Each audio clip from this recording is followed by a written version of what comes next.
الحمد لله وكفى وسلام على عباده الذين اصطفى أما بعد قال الله تبارك وتعالى أعوذ بالله من الشيطان الرجيم بسم الله الرحمن الرحيم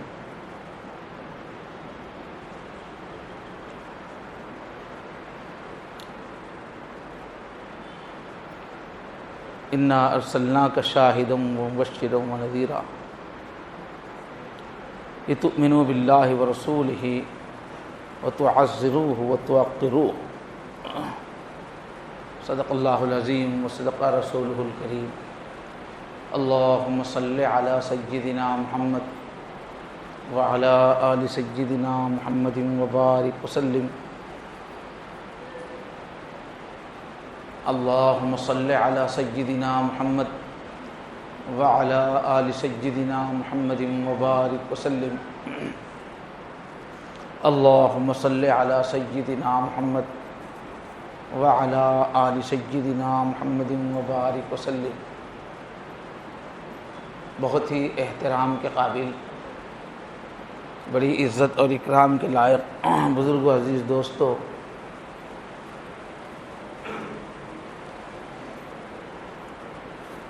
اللہ کے نبی صلی اللہ علیہ وسلم کے بارے میں ایک کے بعد ایک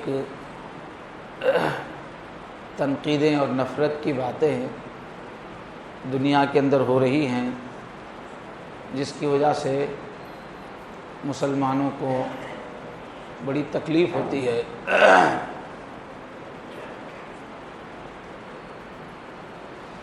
اس کی مناسبت سے تھوڑی سی بات آخر میں کی جائے گی۔ پہلے کہ نئی نسل کو اور عام مسلمانوں کو یہ معلوم ہو کہ نبی کریم صلی اللہ علیہ وسلم کے کس قدر ادب اور احترام کا اللہ کی طرف سے حکم ہے، اسی مناسبت سے اس موضوع پہ کچھ بات کرنے کو کا ارادہ ہوا۔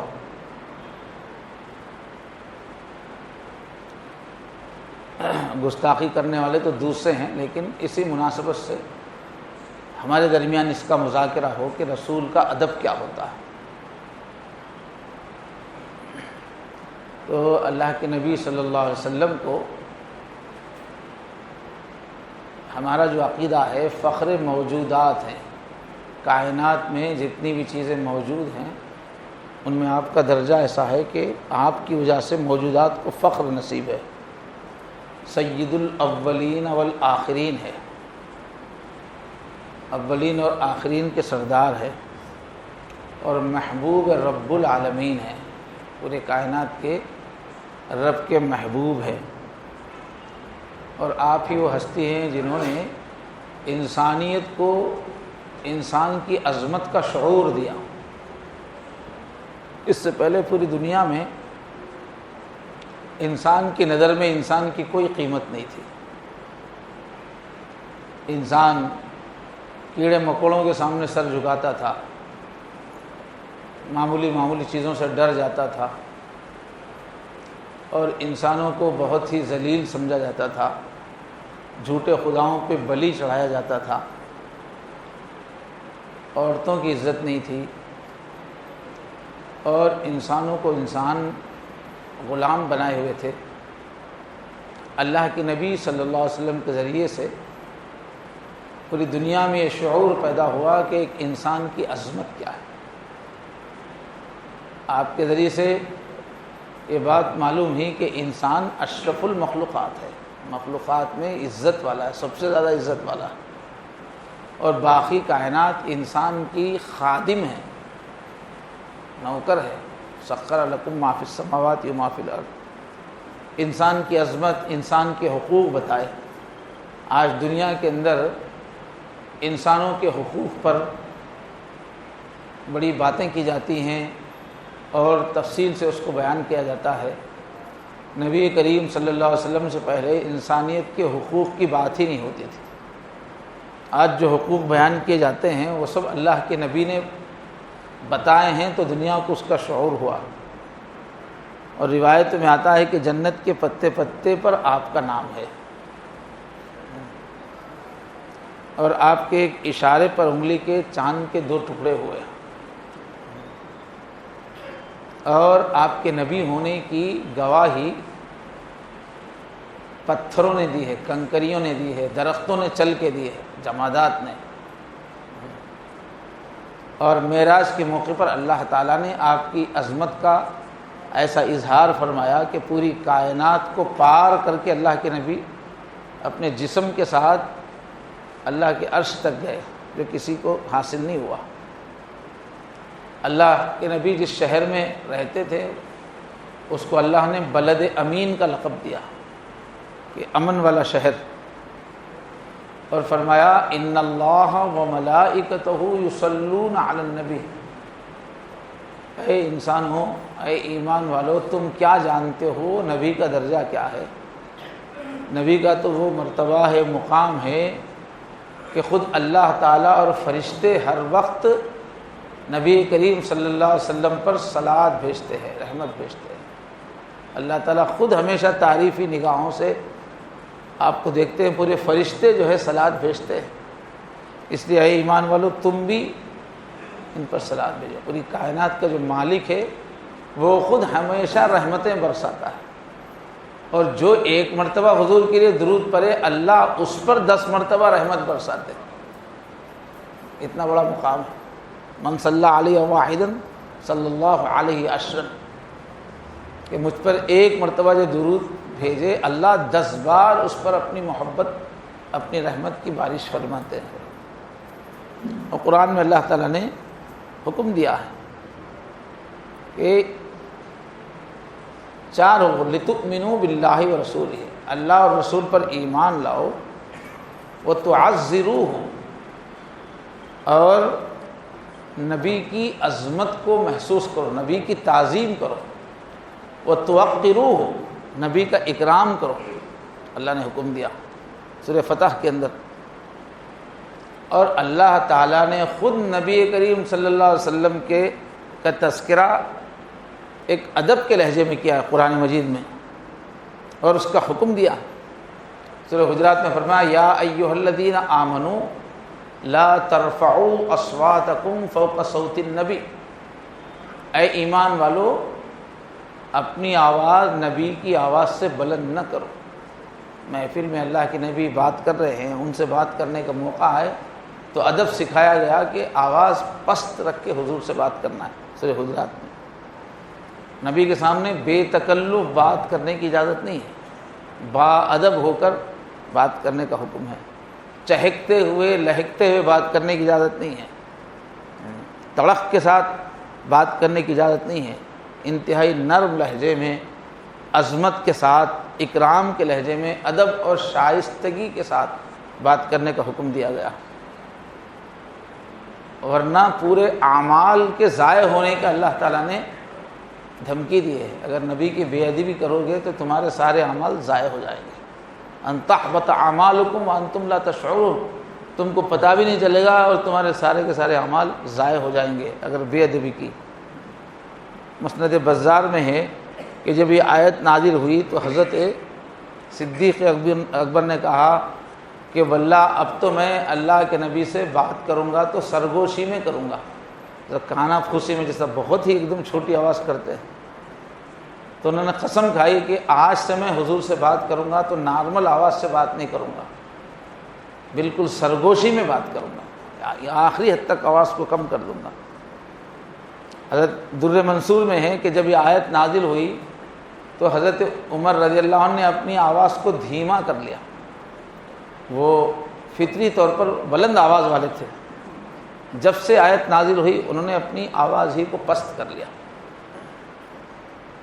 بخاری شریف میں ہے کہ انصار کے ایک خطیب تھے، تقریر کرنے والے ایک مقرر تھے، ثابت بن قیس رضی اللہ عنہ۔ جب یہ آیت نازل ہوئی تو اس سے پہلے وہ وقتاً فوقتاً خطبہ دیتے تھے، تو اللہ کی محفل میں بھی بات کرتے تھے ہوں گے ایسے ہی، اچھی خاصی ان کی آواز تھی۔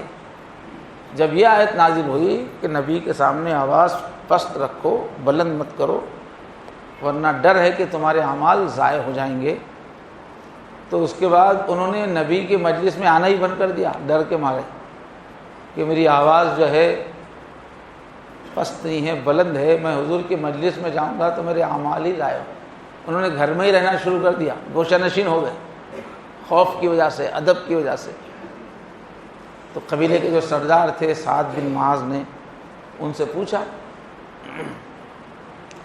بات چیت کی، تو انہوں نے کہا کہ بہت بڑے شر کی بات ہو گئی ہے، ان کی آواز جو ہے وہ بلند ہوتی تھی۔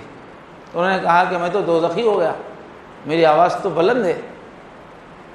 وہ غم کی وجہ سے وہ گھر میں بیٹھ گئے۔ تو انہوں نے ان کو تسلی دی، انک لست من اہل النار، آپ جہنمی نہیں ہیں، ولکنک من اہل الجنہ، آپ تو جنتی ہیں۔ آپ کی جو آواز بلند ہے وہ قدرتی طور پہ بلند ہے، اس وجہ سے آپ کے لیے معاف ہے، آپ چھوٹی آواز کر ہی نہیں سکتے۔ تو یہ صحابہ کرام پر اثر ہوا اس کا۔ اور قرآن میں سکھایا گیا لا تجعلوا دعاء الرسول کدعاء بعضکم بعضا، جس طرح تم آپس میں ایک دوسرے کو بلاتے ہو، پکارتے ہو آواز دے کر، کسی کو ذرا دور سے بلانا ہو، متوجہ کرنا ہو تو آدمی تھوڑی بلند آواز کر کے بلاتا ہے۔ تو حکم دیا گیا کہ جس طرح تم ایک دوسرے کو بلاتے ہو، پکارتے ہو، رسول کو ایسا نہیں بلانا۔ چنانچہ صحابہ کرام آپ کا نام لے کے کبھی نہیں بلاتے، حالانکہ ان کا رواج عربوں کا نام لے کے ہی پکارنے کا تھا ہر چیز میں، لیکن جو باادب صحابہ تھے انہوں نے یہ معمول بنا لیا کہ حضور کو مخاطب کرنا ہو تو اس طرح عام آدمی کو نام لے کے پکارتے تھے، بڑا چھوٹا۔ عربی تہذیب میں ایسا کچھ نہیں، سب کے لیے یا کہتے ہیں اور آگے نام لگاتے ہیں۔ لیکن صحابہ نے معمول کیا بنایا ہوا تھا، جب بھی اللہ کے نبی کو مخاطب کرتے تو یا نبی اللہ، یا رسول اللہ، پھر ساتھ میں جملہ لگاتے فدا کا امی و ابی یا رسول اللہ۔ تو بلاتے تھے تو یا رسول اللہ کہہ کے بلاتے تھے، لقب دے کے بلاتے، نام نہیں لیتے تھے، نبی اللہ کہہ کے بلاتے تھے، اور فوراً کہتے تھے فدا کا امی و ابی، میرے ماں باپ آپ پہ قربان اے نبی۔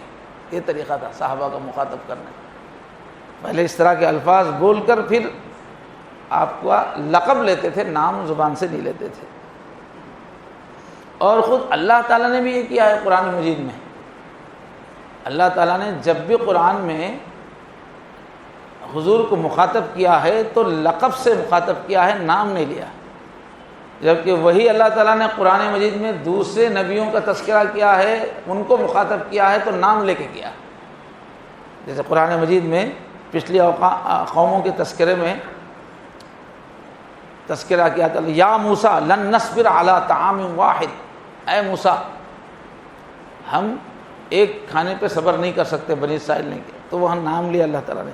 مخاطب کرتے ہوئے بھی رسالت کے موقع پہ بھی، نبوت کے وقت بھی یا موسیٰ اللہ نے نام لے کے مخاطب کیا۔ اور حضرت عیسیٰ کا بھی نام لے کے، یا عیسیٰ ابن مریم هل يستطيع ربك ان ينزل علينا مائدة من السماء، تو وہاں بھی نام ہے، لوگوں کا جملہ ہے مگر اللہ نے نام کے ساتھ مخاطب کیا۔ لیکن رسول اللہ صلی اللہ علیہ وسلم کا نام لے کے اللہ نے مخاطب نہیں کیا، لقب لے کے مخاطب کیا۔ اور رسول سے کوئی سرگوشی کرنا چاہے، انفرادی وقت لینا چاہے تو اللہ نے ادب مقرر کر دیا کہ نہیں، پہلے صدقہ دینا ہوگا پھر تم بات کر سکتے، ایسے نہیں بات کر سکتے۔ ایک خاص اصلاح مقصود تھی اس میں۔ اور حکم دیا گیا یا ایھا الذین آمنوا لا تقدموا بین یدی اللہ ورسولہ، کہ اللہ اور رسول کے تم آگے آگے مت کرو اپنے آپ کو۔ تو ایک ادب بتایا گیا کہ نبی کے آگے آگے نہیں رہنا چاہیے، پیچھے پیچھے رہنا چاہیے۔ چنانچہ جو صحبت یافتہ صحابہ تھے یہ سب ظاہری آداب کا پورا خیال رکھتے تھے، کسی کام میں حضور سے پہل نہیں کرتے تھے، پہلے حضور پہل کریں دوسرے پہل کرتے تھے۔ اور آپ کی محفل میں صحابہ اتنے باادب بن کے بیٹھتے تھے کہ پوری محفل میں ہلتے جلتے نہیں تھے، بالکل بے حس و حرکت ادب سے بیٹھے رہتے تھے۔ لمبی لمبی مجلسیں ہوتی تھیں مگر حرکت نہیں کرتے تھے۔ اس کی کیفیت یہ بتائی گئی ہے روایتوں میں، کأن علی رؤوسہم الطیر، ایسا ایک دم باادب ہو کے بیٹھتے تھے، ہلتے نہیں تھے، لگتا تھا کہ ان کے سروں پر پرندے بیٹھے ہوئے ہیں، اب ذرا ہلیں گے تو پرندہ اڑ جائے گا۔ ایسا آدمی جس طرح بغیر ہلے کے بیٹھتا ہے کہ سر پہ پرندہ ہے، ذرا ہلوں گا تو اڑ جائے گا، ایسا بغیر ہلے جلے کے بیٹھتے تھے اللہ کے نبی کے سامنے ادب کی وجہ سے۔ اللہ تعالیٰ نے صحابہ کے بارے میں تعریف فرمائی کہ یہ وہ لوگ ہیں جن کا اللہ نے امتحان لیا ہے۔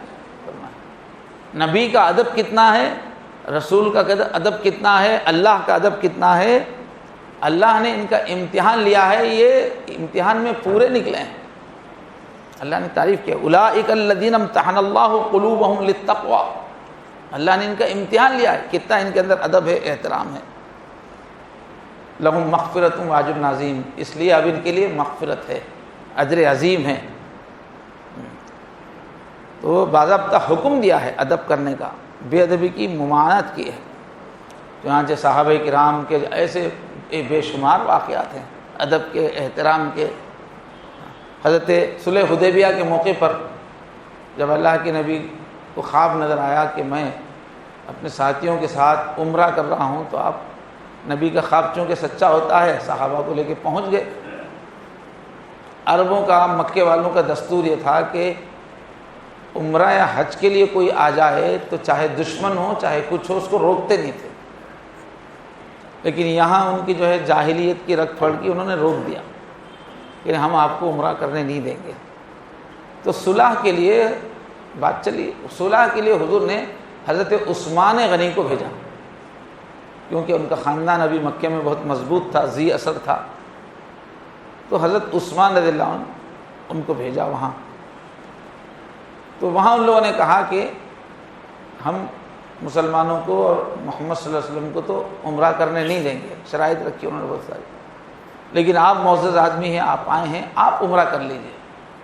حضرت عثمان کو عمرے کی انہوں نے اجازت دی، تو انہوں نے کہا کہ نہیں، ہاں قسم اس ذات کی جس کے قبضے میں جان ہے، میں اللہ کے محبوب کے بغیر عمرہ نہیں کر سکتا، میں ایک مرتبہ بھی ان کے بغیر عمرہ نہیں کر سکتا، حضور کریں گے تو میں کروں گا۔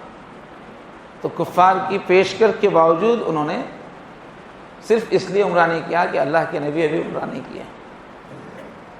اور حضرت عثمان بہت باحیا تھے اور ان کی شخصیت میں ادب بہت تھا، اس لیے کتابوں میں لکھا ہے کہ چونکہ سیدھے ہاتھ سے انہوں نے حضور کے ہاتھ پہ کلمہ پڑھا تھا، بیعت کی تھی، اس لیے زندگی بھر انہوں نے اپنا سیدھا ہاتھ طہارت لیتے وقت شرمگاہ کو نہیں لگایا کہ یہ ہاتھ اللہ کے نبی کے ہاتھ کو لگا ہوا ہے، اس لیے وہ ہاتھ طہارت کے وقت شرمگاہ کو نہیں لگایا، دوسرا ہاتھ استعمال کیا۔ اتنا ادب کا لحاظ کیا انہوں نے۔ مکے والوں کے سردار تھے عروہ بن مسعود، جہاندیدہ آدمی تھے، دنیا کے درباروں کو دیکھے ہوئے تھے، ایمبیسیڈر تھے، سفیر تھے، تو ان کو بھیجا صلح حدیبیہ کے موقع پر مکے والوں نے حضور سے بات کرنے کے لیے۔ تو واپس جو پہنچے، واپس وہ قریش میں پہنچے، تو انہوں نے قریش کو مشورہ دیا کہ تم ان سے لڑو مت۔ تو انہوں نے صحابہ کے ادب احترام کا مکے والوں کے سامنے تذکرہ کیا، عروہ بن مسعود نے۔ انہوں نے کہا یا قوم لقد وفدت علی الملوک ووفدت علی قیصر و کسریٰ والنجاشی، قریشیوں سے کہا انہوں نے کہ میں بہت سارے بادشاہوں کے دربار میں سفیر بن کے گیا ہوں، سب جگہ میں گیا ہوں، قیصر و کسریٰ جو اس وقت کی سپر پاورز تھی، کہہ رہے ہیں قیصر و کسریٰ کے درباروں میں گیا ہوں، نجاشی کے میں دربار میں گیا ہوں، واللہ ان رأیت ملکا قط یعظمہ اصحابہ ما یعظمہ اصحاب محمد محمدہ، اللہ کی قسم میں نے کوئی بادشاہ ایسا نہیں دیکھا کہ جس کے درباری ایسا ادب احترام تعظیم کرتے ہوں اپنے بادشاہ کا جو محمد کے ساتھی ان کے درباری کرتے ہیں، ان کے ساتھی جیسا ادب احترام کرتے ہیں کسی کو نہیں دیکھا۔ وَإِذَا أَمَرَهُمْ ابْتَدَرُوا، جب وہ کوئی حکم دیتے ہیں، کچھ کہتے ہیں تو سب لپک پڑتے ہیں۔ وَإِذَا تَوَضَّأَ كَادُوا يَقْتَتِلُونَ عَلَى وُضُوئِهِ، اور جب محمد وضو کرتے ہیں تو ان کے ساتھی لڑ پڑتے ہیں وضو کا پانی لینے کے لیے۔ جو چھینٹیں اڑتے تھے اس کو لینے کے لیے لڑ پڑتے تھے، جھپٹتے تھے ایک دوسرے پر، اور آپ کا وضو کا جو چھینٹیں ہیں، پانی گرنے والا پانی ہے، اس کو لے کے اپنے چہروں پہ ملتے تھے، اتنا بےتاب ہو جاتے تھے۔ کادو یقتتلون، ایسا لگتا تھا ہے کہ وہ لوگ لڑ پڑیں گے آپس میں، اتنا جو ہے آپ کے وضو کیے ہوئے پانی کو لینے کے لیے لپکتے ہیں۔ وَإِذَا تَكَلَّمَ خَفِضُوا أَصْوَاتَهُمْ عِنْدَهُ، اور جب محمد بات کرتے ہیں تو وہ سب اپنی آوازوں کو پست کر دیتے ہیں۔ وَمَا يُجَمِّدُونَ عَلَيْهِ النَّظَرَ تَعْظِيمًا لَهُ، اور کبھی نظر بھر کے نہیں دیکھتے محمد صلی اللہ علیہ وسلم کو عظمت کی وجہ سے، آنکھیں میں آنکھ ملا کے نہیں دیکھتے، سر اٹھا کے نہیں دیکھتے، نظر نیچے رکھ کے کھڑے رہتے ہیں ان کی عظمت کی وجہ سے۔ صحیح مسلم میں ان کا یہ بیان ہے۔ تو ایسی تعظیم میں نے دنیا میں کسی بادشاہ کی نہیں دیکھی جو تعظیم محمد صلی اللہ علیہ وسلم کی ان کے ساتھی کرتے ہیں۔ تو یہ تو اس وقت دشمن کی حیثیت سے آئے تھے، دشمن کے سفیر بن کے آئے تھے، انہوں نے جا کے یہ تعریف کی ہے کہ کیسا ادب حضور کا صحابہ کرتے ہیں۔ حضرت عباس حضور کے چچا تھے، حضور کے چچا تھے حضرت عباس۔ تو ایک مرتبہ اللہ کے نبی نے پوچھا ان سے، انت اکبر منی، آپ میرے سے بڑے ہیں نا؟ عمر کے حساب سے پوچھا، آپ میرے سے بڑے ہیں نا؟ تو انہوں نے کیا جواب دیا؟ یا رسول اللہ انت اکبر و اعظم، اے اللہ کے رسول آپ بڑے ہیں، آپ گریٹ ہیں، آپ اعظم ہیں، وانا اصن، میری عمر زیادہ ہے۔ بڑے آپ ہیں، آپ عظیم ہیں، عمر میری زیادہ ہے، اس طرح چچا نے جواب دیا۔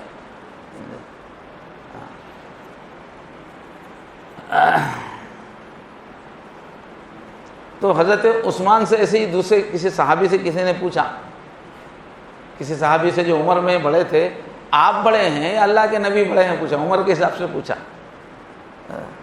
تو انہوں نے فوراً جواب دیا، نہیں، اللہ کے نبی میرے سے بڑے ہیں، پیدائش میں ان سے پہلے ہوں، پیدائش پہلے ہوگی، میری عمر بڑے ہوئے ہیں، جواب کے فوراً انہوں نے کہا۔ تو ایسا تعظیم کا جذبہ تھا کہ ان کے ایک ایک انگ سے، ان کے جسم کے ایک ایک حصے سے ادب ظاہر ہوتا تھا، اتنا ادب کرتے تھے صحابہ کرام۔ گفتگو کی روانی میں بھی، جوش میں بھی کبھی بے ادبی کا جملہ نہیں نکلتا تھا۔ شمائل ترمذی میں ہے، حضرت انس رضی اللہ عنہ چھوٹے، حالانکہ 10 سال کے بچے تھے وہ، جب ان کی ماں نے ان کو لا کے چھوڑا، حضور کی آخری زندگی تک وہ رہے، تو کہتے ہیں کہ صحابہ کرام اور وہ خود کبھی شدید ضرورت پہ حضور کو کمرے میں سے بلانا ہے، آواز دینا ہے، تو کنڈی نہیں کھٹکھٹاتے تھے، بڑی آواز ہوتی ہے اس کی، ناخنوں سے دروازہ بجاتے تھے تاکہ اللہ کے نبی کو سن کر اندر ڈسٹرب نہ ہو، اندر سے بلانا ہو تو ناخنوں سے کھٹکا مارتے تھے، کنڈی سے کھٹکا نہیں مارتے تھے۔ حضرت ام حبیبہ نبی کریم صلی اللہ علیہ وسلم کی زوجہ ہیں، ام حبیبہ، کفار کے جو سردار تھے ابو سفیان، ان کی بیٹی تھی وہ اسلام سمجھ میں آ گیا ان کو تو وہ مسلمان ہو گئی تھی۔ پھر ان کی حبشہ کی وہ ہجرت ہوئی، پھر وہاں سے مدینہ کی ہجرت ہوئی۔ تو یہ جو حدیبیہ کے موقع پہ حضور کا اور کفار مکہ کا معاہدہ ہوا تھا کہ 10 سال جنگ نہیں کریں گے، تو اس میں ایک شرط تھی کہ بھئی تمہارے حلیف اگر ہمارے حلیفوں پہ حملہ کریں گے تو بھی پھر معاہدہ ٹوٹ جائے گا، ساتھ دیں گے تو۔ چنانچہ مکے والوں کا جو حلیف قبیلہ تھا اس نے مدینہ والوں کے مسلمانوں کے حلیف قبیلے پر حملہ کر دیا، اور اس میں مکے والوں نے بھی ساتھ دے دیا، تو فطری طور پہ وہ معاہدہ ٹوٹ گیا۔ اب مکے والوں کو فکر ہو گئی کہ اب معاہدہ ختم ہو گیا ہے، کہیں ہم پر حملہ نہ ہو جائے، تو ان کے جو سردار تھے ابو سفیان، کافروں کے سردار، وہ مدینہ آئے معاہدے کو پھر سے قائم کرنے کے لیے۔ اللہ کے نبی نہیں چاہتے تھے، اب اسلام طاقت پر ہو گیا تھا، اب پھر معاہدہ کرنا نہیں تھا، معاہدہ ان لوگوں نے توڑ دیا۔ تو بہر وہ انہوں نے بہت کوشش کی اس موقع پر، تو اس موقع پر وہ کافر ہونے کے باوجود، کافروں کے سردار ہونے کے باوجود مدینہ آئے۔ مدینہ آئے تو اپنی بیٹی جو حضور پاک صلی اللہ علیہ وسلم کی زوجہ ہیں ان کے پاس پہنچے، ام حبیبہ، تو وہ مکے کے سردار ہیں، آئے بیٹی سے ملنے کے لیے بیٹھے تھے، انہوں نے بستر ہٹا دیا جلدی دیکھ کے کہ بستر پہ جو اللہ کے نبی جس بستر پہ بیٹھتے تھے اس پہ کہیں میرے ابو نہ بیٹھ جائیں، انہوں نے فوراً بستر ہٹا دیا، تو انہوں نے کہا کہ بیٹی میں بستر کے قابل نہیں ہوں یا بستر میرے قابل نہیں ہے؟ سردار ہے، بستر سادہ سیدھا ہے یہ سمجھ کے ہٹا رہی ہو، یا یہ کہ بستر کے قابل میں نہیں ہوں؟ تو کہا کہ نہیں، یہ رسول اللہ کا بستر ہے، آپ کیسے بیٹھ سکتے ہیں؟ یہ رسول اللہ کا بستر۔ بیٹی کہہ رہی اتنا ادب احترام، حالانکہ باپ سردار ہیں، یہ رسول اللہ کا بستر ہے، آپ اس پہ نہیں بیٹھ سکتے۔ اور ممبر جو تھا، لکڑی کا ممبر بنا ہوا تھا، اللہ کے نبی صلی اللہ علیہ وسلم اس پہ جو ہے بیٹھتے تھے، بیچ میں خطبہ دیتے تھے۔ اب حضور کے بعد حضرت ابو بکر کی جو خلافت ہوئی تو اب حضور اوپر بیٹھتے تھے تو انہوں نے ادب کے خلاف سمجھا، اوپر کی سیڑھی چھوڑ کے وہ دوسری سیڑھی پہ بیٹھنے لگے، بیچ میں جو دو خطبوں کے بیچ میں بیٹھتے ہیں۔ پھر اس کے بعد حضرت عمر رضی اللہ عنہ کا دور آیا تو وہ نیچے کی سیڑھی میں بیٹھنے لگے۔ اب حضرت عثمان رضی اللہ عنہ کا دور آیا، خطبے میں بیچ میں بیٹھنا ہے تو اب کہاں بیٹھیں گے، سیڑھی بچی نہیں۔ تو انہوں نے کیا کیا کہ زیادہ سیڑھیوں والا ممبر بنا کے نیچے بیٹھے، لیکن جس سیڑھی پہ حضور بیٹھے یا ابو بکر بیٹھے اس پہ نہیں بیٹھے۔ تو یہ صحابہ کا یہ عمل ہے، کون خلفاء ہیں، یہ پورے دین کی روح جاننے والے ہیں، یہ اتنا ادب احترام کر رہے ہیں۔ آج کل کا کافروں کے ساتھ رہنے کی وجہ سے، یورپ کے اداروں میں پڑھنے کی وجہ سے، یورپ کے کلچر کی وجہ سے، یورپ کا کلچر ادب کا نہیں ہے، بے ادبی کا ہے، سب برابر ہوں گا کوئی اپنی جگہ پر، ادب کرنے کا نہیں۔ بڑے بڑے اسکالر کا نام لیں گے تو وہ اس کو ارے ترے سے لیں گے۔ ہماری اسلامی تہذیب میں ایسا نہیں، اسلامی تہذیب میں جس کا جو درجہ ہے وہ ادب کرنا لازم ہو۔ انزل الناس منازلہم، حضور نے فرمایا کہ جس کا جو مرتبہ ہے اس مرتبے کا خیال رکھو۔ حفظ مراتب بہت ضروری ہے، پورے دین کی جان نکل جاتی ہے بے ادبی سے۔ تو دیکھیے اتنے بڑے بڑے صحابہ ہیں، ملکوں کو فتح کر رہے ہیں، قرآن کے حدیث کے ہر چیز کے ماہر ہیں، جس درجے پہ جس حضرت ابو بکر بیٹھے اس پہ پھر عمر نہیں بیٹھے، نیچے بیٹھے۔ کیوں؟ ہم سے پہلے یہاں بیٹھے، ہم نہیں بیٹھیں گے۔ آج ایسا لحاظ ہے کہ ہمارے پاس ایسے لحاظ کو ہم لوگ کیسے ہے، پرانے زمانے کی باتیں سمجھتے ہیں، لیکن اتنے بڑے بڑے صحابہ ادب کا لحاظ رکھ رہے ہیں تو اسلام کا مزاج وہ جانتے تھے، ادب کا بہت بڑا درجہ ہے۔ بہرحال، اور حضور اکرم صلی اللہ علیہ وسلم کا جو مرض وفات تھا اس میں حضرت ابو بکر کو حضور نے اشارہ کیا، حکم دیا تھا کہ نماز پڑھائیں۔ 17 نمازیں انہوں نے حضور کی زندگی میں پڑھائی۔ اللہ کے نبی نماز پڑھانے کے لیے مصلی پہ آنے کے قابل نہیں تھے، تو وہ مصلی کے پیچھے ہٹ کے پڑھاتے ہیں۔ اللہ کے نبی کا جو مصلی ہے اس پہ نماز نہیں پڑھاتے تھے، اس کے پیچھے ہٹ کے نماز پڑھتے تھے کہ جہاں اللہ کے نبی ٹھہرے وہاں میں نہیں ٹھہروں گا۔ ما کان لابن قحافہ ان یصلی بین یدی رسول اللہ، اللہ کے صلی اللہ علیہ وسلم، نبی صلی اللہ علیہ وسلم ایک نماز کے وقت آ گئے تو وہ پیچھے ہٹ گئے۔ تو ایسے بہت سارے واقعات ہیں کہ اللہ کے نبی صلی اللہ علیہ وسلم کا کتنا خیال۔ حضرت حذیفہ کہتے ہیں کہ دسترخوان پہ ہم جب بیٹھتے تھے تو جب تک حضور کھانا شروع نہ کریں ہم لوگ کھانا نہیں کھاتے، اللہ کے نبی ہاتھ جب لگاتے تھے اس کے بعد ہم کھاتے تھے۔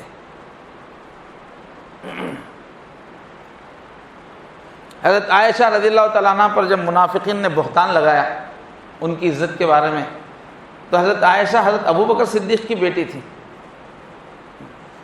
لاڈلی بیٹی تھی۔ حضرت عائشہ نے اپنے ابو سے کہا کہ میرے بارے میں حضور سے بات کیجیے، یعنی جو افواہیں چل رہی ہیں اس کی وجہ سے حضور جو ہے کسی مصلحت سے عائشہ کے پاس آنا جانا حضور نے آنا بند کر دیا تھا، وہ اپنے والد کے گھر جا کے رہ گئی تھی، تو حضور وہاں آئے نہیں کئی دن تک۔ تو حضرت عائشہ نے کہا کہ ابو آپ بات کیجئے حضور سے، تو ان کو اپنی بیٹی کے بارے میں پورا یقین تھا، میری بیٹی کتنی پاک دامن ہے، پورا معلوم تھا، اور بیٹی کہہ رہی کہ حضور سے بات کریں، تو ابو کیا کریں؟ حضرت ابو نے کہا بیٹی میں نہیں جانتا کیا بولوں، مجھے سمجھ میں نہیں آ رہا، حضور سے بات کرنے کی ہمت نہیں کی ہو۔ ایسا ادب کا ماحول تھا، اپنی بیٹی کا مسئلہ ہے، بیٹی کی پوری پاکیزگی کا یقین ہے، اس کے باوجود اپنی طرف سے بیٹی کی سفارش کرنے کی ہمت نہیں، مجھے سمجھ میں نہیں آ رہا بیٹی میں کیا بولوں، مجھے سمجھ میں نہیں آ رہا۔ تو اللہ نے راست آسمان سے وحی اتار کے بیٹی کی پاک دامنی کو بتایا، تو حضرت عائشہ ناراض ہو گئی، میں کسی سے بات نہیں کرتی، اللہ میری پاک بازی کو نازل کیے ہیں، اس لیے میں ابو سے بھی بات نہیں کرتی اور حضور سے بھی بات نہیں کرتی۔ انہوں نے جو اپنا زور دکھایا اس میں۔ حضرت ابو ہریرہ کہتے ہیں کہ محفل میں جب آپ کھڑے ہو جاتے تو ہم بھی کھڑے ہو جاتے تھے، نسائی ابو داؤد میں ہے۔ تو بہرحال بہت سارے واقعات ہیں، یہاں تذکرے کا موقع نہیں ہے۔ حضرت عمر رضی اللہ عنہ نے وظیفہ مقرر کیا، بیت المال میں ماشاءاللہ کافی عرب و عجم سے خزانے آ رہے تھے، تو پورے صحابہ کے وظیفے ہوئے، بلکہ مسلم مملکت میں جو بھی بچہ پیدا ہوتا تھا، بچہ پیدا ہوتے ہی فوراً اس کا وظیفہ مقرر ہوتا تھا۔ تو وظیفے جب مقرر ہوئے تو حضرت حضرت عمر رضی اللہ عنہ جو خلیفہ ہیں، ان کے بیٹے، وہ بہت علم والے بھی تھے، ان کی حیثیت بھی بہت بڑی تھی امت میں، وہ خلیفہ بننے کے قابل تھے حضرت عمر کے بعد، اتنا ان کا مقام تھا۔ ان کے مقابلے میں اسامہ ہیں، وہ اسامہ ایک غلام گھرانے کے آدمی تھے، کالے پیلے آدمی تھے، اور ان کا علمی وہ مقام بھی نہیں تھا، عمر بھی وہ نہیں تھی، لیکن حضرت عمر رضی اللہ عنہ نے اسامہ کا وظیفہ 5000 مقرر کیا درہم، اور اپنے بیٹے ابن عمر جو بڑی حیثیت والے تھے ان کا 3000 مقرر کیا۔ انہوں نے کہا ابو یہ فرق کیوں ہے؟ تو بتایا اللہ کے نبی جتنا ان کو چاہتے تھے کہ تم کو اتنا چاہتے تھے کیا؟ تو اس طرح ہر چیز میں حضور اکرم صلی اللہ علیہ وسلم کا بڑا لحاظ رکھا جاتا تھا۔ تو مسلمانوں کا کام یہ ہے کہ اللہ کے نبی صلی اللہ علیہ وسلم سے شدید محبت رکھیں، نام ادب سے لیں اور اپنے دل میں ادب کو برقرار رکھیں۔ دنیا والے اگر گستاخیاں کر رہے ہیں تو ہم بے ادب نہ ہو جائیں۔ یہ اسی مناسبت سے تھوڑی گفتگو ہو گئی۔ باقی غیر مسلموں کی جو بات ہے، ہمارا کام تھا کہ ہم حضور کا تعارف کراتے، وہ اللہ کے نبی کے بارے میں کچھ جانتے ہی نہیں ہیں، اسلام کے بارے میں صحیح انداز میں جانتے نہیں ہیں وہ۔ اب بار بار اللہ کے نبی صلی اللہ علیہ وسلم کی توہین دنیا میں ہو رہی ہے، تو مسلمانوں کو یہ ٹھان لینا چاہیے 20 کروڑ ہیں اس ملک کے اندر، یہ حضور کا تعارف کرائیں اپنے پڑوسیوں کے سامنے۔ تعارف بالکل نہیں کرا کے جو ہے ہم خود حضور کے بارے میں تفصیل سے نہیں جانتے، وہ جو اعتراض کر رہا ہے وہ اعتراض کا اصل قصہ کیا ہے وہ ہم نہیں جانتے، اور لڑنے کے لیے فوراً تیار ہو جاتے ہیں۔ ایک خان صاحب کے بارے میں آتا ہے کہ غیر مسلم کو دوڑا کے اس کو گرائے، اس کے گلے پہ بیٹھ کے چھری گلے پہ رکھ کے بولے کلمہ پڑھو۔ اب اس کو جان بچانا تھا، میں نے بولا کہ کیا پڑھوں؟ بولو تو اچھا میں پوچھ کے آتا ہوں، میرے کو بھی یاد نہیں ہے۔ تو اتنا جوش ہے، جذبہ ہے کلمہ پڑھانے کا، لیکن خود کو کلمہ یاد نہیں ہے۔ آج حضور پاک صلی اللہ علیہ وسلم کی سیرت ہم کتنا جانتے ہیں؟ جو مخالفین اعتراضات کرتے ہیں ان واقعات کی حقیقت کی تحقیق کا کتنا شوق ہے؟ واقعتاً جو اعتراضات کیے جا رہے ہیں وہ اصل قصہ کیا ہے معلوم کرنے کا کس کو شوق ہے؟ حضور کی سیرت کو ہم خود جانیں اور ہم خود اپنے پڑوسیوں سے رابطہ کر کے اسلام کی اور نبی کی اصل تصویر ہم پیش کریں۔ اتنی بڑی تعداد میں ہو کہ ہم پیش نہیں کر رہے ہیں، اب زبردستی ان کو کر رہے ہیں کہ ہم جیسا ادب کریں وہ ویسا ادب کریں، جبکہ یہود و نصارہ مسلسل ساری دنیا میں سازش چلا رہے ہیں۔ ہر تھوڑے دن میں وہ پوری دنیا کے اندر حضور کے خلاف کچھ نہ کچھ شوشہ چھوڑتے رہتے ہیں، ان کی خاص سازش ہے وہ، اس سے دنیا متاثر ہو رہی ہے۔ تو جب حضور کی عزت کے پیچھے ایک بہت بڑا طبقہ پڑا ہوا ہے مسلسل، تو ایک بڑا طبقہ ہمارے اندر ایسا کھڑا ہونا چاہیے جو حضور کی جو ہے اصلی حقیقت بتاتا رہے۔ بتائیں گے نہیں تو لوگوں کو کیسے معلوم ہوگا؟ بتانے کا کام تو ہم کرتے نہیں، صحیح اسلام کو ٹھنڈے ماحول میں سمجھانے کی ہم کوشش کرتے نہیں، اور جب کوئی کسی کی سازش کی وجہ سے گستاخی کرتا ہے تو ہم بہت بے قابو ہو جاتے ہیں۔ جذبہ تو ہونا بہت ضروری ہے، لیکن یہ کہ اس جذبے کا صحیح استعمال ہونا چاہیے۔ صحیح استعمال یہ ہے کہ ہم حضور پاک کا صحیح تعارف دنیا والوں کے سامنے کرائیں، اس کے لیے ہم وقت نکالیں، اس کے لیے ہم پہلے خود اچھی معلومات کریں۔ اسلام میں تو کوئی بھی رسول اللہ صلی اللہ علیہ وسلم کی گستاخی کرے تو اس کی سزا قتل ہے اسلامی شریعت میں، اسلام کا تو اصول یہ ہے۔ لیکن یہ مسلم ملک میں ہے، یہ مسلمانوں کے ملک میں جہاں حضور کا تعارف ہے، جہاں حضور کی عظمت ہے، وہاں ہے، چاہے مسلمان کرے غیر مسلم کرے۔ لیکن ہمارے ملک میں، اس ملک کے اندر تو شریعت کی حکمرانی نہیں ہے، یہاں تو دستور، ملک کا دستور ہے، اس وجہ سے یہاں جو ہے وہ سزا کا مطالبہ نہیں کرتا اسلام۔ لیکن اس ملک کے دستور میں بھی کسی بھی مذہب کے جو بڑے ہیں ان کی توہین کرنا جرم ہے۔ اس وجہ سے مسلمانوں کے لیے جو راستہ کھلا ہوا ہے کہ عدالتی راستہ اختیار کریں، کہ بھئی جب بھی ایسی کوئی بات ہو تو فوراً قانون کا راستہ اختیار کریں، اس لیے کہ قانون اس کو جرم قرار دیتا ہے۔ اور مظاہرے کرنا بھی ہے، وہ کئی مرتبہ وہ لوگ خلاف حضور کے بیان اس لیے دیتے ہیں، وہ چاہتے ہیں کہ مظاہرے ہوں۔ پوری دنیا میں پالیسی ایسی چل رہی ہے کہ حضور کے خلاف بیان دیا جائے اور مسلمان سڑکوں پر آئیں، وہ چاہتے ہیں وہ سڑکوں پر آئیں اور جلائیں، چیزوں کو نقصان کریں، تاکہ یہ بات بتا کہ وہ اور حضور کو بدنام کر سکیں، اور اس چیز کو بہانہ بنا کے امت کو اور دبائیں۔ یہ بالکل پالیسی ہے ان کی، فسادات کرانے کے لیے، اسلام کو بدنام کرنے کے لیے۔ کیوں دے رہے ہو؟ وہ خالی دل کی بھڑاس نکالنے کے لیے حضور کے خلاف بول رہے؟ نہیں، ان کی سازش ہے۔ وہ ایسے بیانات دے کر چاہتے ہیں کہ مسلمان سڑکوں پہ آئیں، ہمارے نوجوان بے قابو ہوں، اور پھر مسلمانوں کو دبانے کا موقع ملے اور مسلمانوں کے بارے میں نفرت پھیلانے کا موقع ملے۔ چونکہ الیکشن اب آنے والا ہے، قریب ہے، تو جب تک جو ہے یہاں کی آبادی میں اسلام کے بارے میں، مسلمانوں کے بارے میں خوب نفرت نہ پھیلائی جائے، اس وقت تک یہ نفرت والے حکومت میں نہیں آ سکتے۔ ان کی سازش ہے، وہ چاہتے ہیں کہ مسلمان جوش میں آئیں، اس وجہ سے جوش میں نہیں آنا چاہیے۔ اللہ کیا چاہتے ہیں، اللہ کے نبی کیا چاہتے ہیں، سمجھنا چاہیے۔ مکے میں بھی تو حضور کو اتنی گالیاں دی جاتی تھیں، تو مکے کے صحابہ لڑتے تھے گا؟ مدینے میں آ کے قانون بنا۔ تو اپنی محبت دل میں رکھنا ہے، لیکن ایسی کوئی حرکت نہیں کرنا ہے جس سے اسلام کو نقصان ہو، جس سے مسلمانوں کو نقصان۔ اگر اپنے غم و غصے کا اظہار بھی کرنا ہے تو پورے نظم و ضبط کے ساتھ اپنے علاقوں میں کر سکتے ہیں، پوری حفاظت کا پورا انتظام کر کے کر سکتے ہیں۔ جمہوریت ہے، اپنے اظہار کرنا موقع ہے، لیکن وہاں سامنے والوں کی نیت ہی فساد کرنا ہے، سامنے والوں کی نیت ہی آپ کو بھڑکانا ہے۔ آپ بھڑک گئے تو آپ ان کا کام کر رہے ہیں، لیکن اس کے باوجود بھی ایسی حرکتیں ہو رہی ہیں تو قانون کا ہم استعمال کر سکتے ہیں، اپنی رائے کا طاقت پر اظہار کر سکتے ہیں، مگر یہ سوچ سمجھ کے کہ کہیں ہم دشمن جو چاہتے ہیں کہیں وہ نہ کر دیں اور دین کی بدنامی کا کوئی ذریعہ نہ ہو جائے۔ اب ایک نے جو ہے کچھ کہہ دیا، اس کے جواب میں دو کا گردن کاٹ دی، ایک کی گردن کاٹ دی گئی ٹیلر کی۔ وہ کاٹنے والے بھی مسلم روپ میں پھر وہ فرقہ پرستی ہیں، وہ ان کو کاٹنے کے لیے ان کو ہی بھیجا۔ پھر اس کے بعد جلوس نکلے، جلوس نکال کے علل اعلان حضور کا توہین کی گئی۔ اس میں پہلے ایک آدمی نے کہا تھا، اب جلوس نکال کے توہین ہوئی۔ تو اگر ہم کچھ ایسا ریئیکشن دیں گے تو نفرت والے بیٹھے ہوئے اور کھل کے توہین کریں گے۔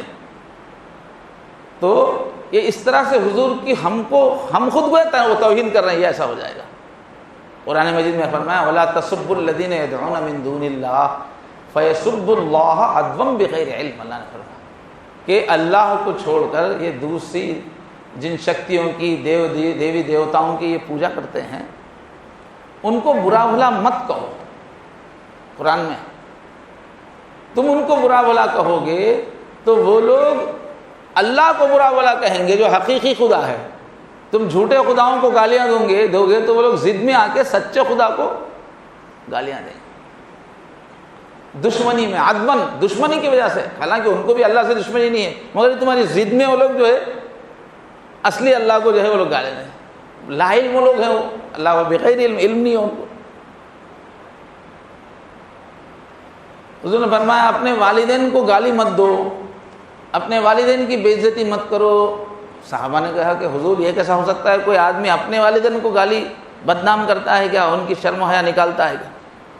اس نے فرمایا ہاں نکالتا ہے. سامنے والے کے والدین کو گالی دیتا ہے، وہ پلٹ کے تمہارے والدین کو گالی دیتا ہے.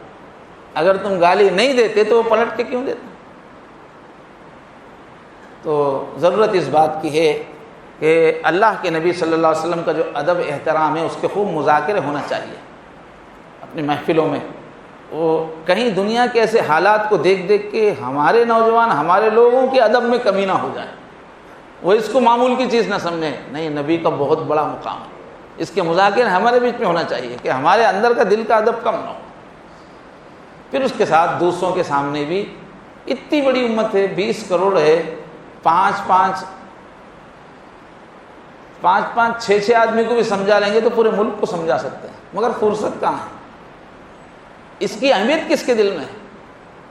تو ضرورت اس بات کی ہے کہ ملک میں جو زہر پھیلتا جا رہا ہے اور آگے بڑھ کے لوگ ہم کچھ کرنا بھی نہیں چاہ رہے ہیں تو ہمارے دین کو گالیاں دینا چاہ رہے ہیں، ہماری مسجد ہماری عبادتوں کو روکنا چاہ رہے ہیں. آپ کب تک خاموش رہیں گے؟ آپ کو سمجھانا پڑے گا، آپ کو آگے بڑھنا پڑے گا. اب ان کے پاس جا کر دین پھیلانے کا وقت نہیں ہے. اب الٹا ہو گیا، وہ آ کر ہم سے ہمارے دین کے بارے میں ہم سے لڑ رہے ہیں، ہمارے گھر آ کر ہمارے دین کے خلاف بول رہے ہیں. اور کب تک آپ دین کے بارے میں نہیں بولیں گے؟ ضرورت اس بات کی ہے کہ دین کو سمجھا جائے اور ہر مسلمان دین کے اچھے پہلوؤں کو سمجھ کے سمجھانے کے قابل ہو جائے. جواب ہی نہیں معلوم ہے، خالی ضد کر کے کیا فائدہ؟ آج ہمارے ہندوستان میں سوشل میڈیا پر غیر مسلمین جو ہے بڑی مہارت کے ساتھ حضور کے خلاف بول رہے ہیں، قرآن کے خلاف بول رہے ہیں، اسلام کے خلاف بول رہے ہیں، حدیثیں لا رہے ہیں، آیتیں لا رہے ہیں، واقعات لا رہے ہیں، دلائل کے ساتھ بول رہے ہیں کہ یہ غلط ہے اسلام تمہارا. وہ لوگ تیاری کر کے آ رہے ہیں، اس کے لیے زندگیاں لگا کے تیاری کر کے آ رہے ہیں وہ لوگ. اور یہودیوں نے جو پہلے سے کئی سو سال سے اسلام کے خلاف جو اعتراضات جھوٹے بنائے ہیں وہ پورے ان کو سکھا رہے ہیں، وہ پوری تیاری کر کے آ رہے ہیں. اب اس کا مواد عام ہندو کو معلوم ہو رہا ہے، غیر مسلم کو معلوم ہو رہا ہے. وہ ہمارے لوگوں سے سوال کرتا ہے تو کیا ہے کہ بھائی آپ لوگوں سے سمجھ رہے مگر ایسا نہیں ہوں گا، اتنا بول سکتا ہوں میں. آپ یہ اعتراض کر رہے ہیں اسلام ایسا نہیں ہوں گا، اتنا بولتا ہوں. دلیل کا جواب دلیل سے نہیں دے سکتا، اس لیے کہ تیاری نہیں. تو ضرورت اس بات کی ہے کہ اہل علم بھی تیار ہوں، ماہرین لوگوں کو ہم فارغ کریں کہ جواب دینے کے لیے آپ لوگ ایکسپرٹ وقت نکالو، پوری کتابیں کھنگال کے نکالو جواب، پھر ان سے سب سیکھ کے جو ہے جواب دیں اس کا. یہ جو کرنے کے کام ہے یہ نہیں کریں گے تو اسلام کے خلاف نفرت بڑھتی ہی چلی جائے گی، دل آزاری ہماری ہوتی ہی چلی جائے گی، ہم کچھ کر نہیں پائیں گے. اللہ تبارک و تعالیٰ ملک کے موجودہ حالات میں اپنی ذمہ داریاں سمجھنے کی ہمیں توفیق عطا فرمائے. وآخر دعوانا الحمدللہ رب العالمین. ابھی آنے والے منگل کو جیسا کہ ہر بار یاد دلا جائے 15 دن میں ایک مرتبہ اس مسجد میں خواتین کے لیے بھی اجتماع رکھا جا رہا ہے جس کا بہت فائدہ خواتین محسوس کر رہی ہیں. تو آنے والے منگل کو بھی دوپہر میں 3 بجے سے اسی مسجد میں جو مدرسہ لگا ہوا ہے اسی میں خواتین کے لیے اجتماع ہوگا. آپ حضرات اپنے متعلقین کو خواتین کو یاد دلا کے باضابطہ محنت کیجیے، اپنے پورے خاندان کی عورتوں کو لڑکیوں کو بھیجنے کی کوشش کیجیے. منگل کا دن ہے وہ بھی آئندہ سے بدل دیا جائے گا انشاءاللہ، اتوار کر دیا جائے گا. ابھی تو فی الحال منگل کو ہوگا، پھر سہولت کے لیے انشاءاللہ اتوار کو کیا جائے گا، اس کا اعلان ہوگا. تو ذرا خواتین کو بھیجنے کی کوشش کریں. السلام علیکم.